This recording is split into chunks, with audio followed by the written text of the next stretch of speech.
Guys, ganyan po ang ano ng timbang guys. So digital yung ginagamit na timbangan para hindi masira. Tapos ililista. Yan guys. So puro ganyan lang yan guys. Na naman nga po pala, what's up guys? Ako nga po pala si Kenneth Dispo. So ito nga po lang ngayon, pupunta tayo ng basurahan kasi araw po ngayon ng timbangan. So sasama ko kayo guys, nakahanda na ang aking Taurus, yan, si Taurus, yan, nakahanda na. So isasama ko kayo para makita nyo yung gawain pagtitimbang. 5 minutes later. Guys, nagsisimula na magtimbang, no? Tapos ganito nga po pala ang resulta ng timbang yan. Guys, ipapakita ko sa inyo guys kung paano magtimbang yan.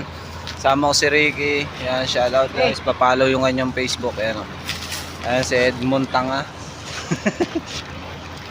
Yan na guys, ipinapatong yan guys. Malaki pa sa gitna. Gitna.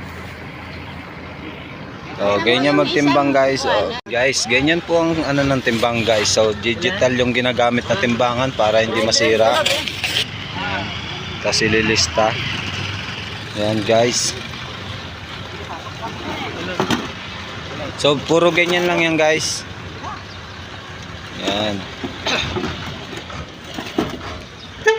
Mga nagtitimbang. Mamaya, pera na to. Pambiling ulam. Tsaka bigas. 2,000 years. So ayun guys, tapos na nga po lahat timbangin, lahat ng kalakal namin kanina. So inabot na kami ng gabi. Yan, kung mapapansin nyo guys, gabi na. So nabayaran na rin, kaya salamat. Hanggang dito na lang po yung video ko at magpapahinga na ako. Thank you for watching.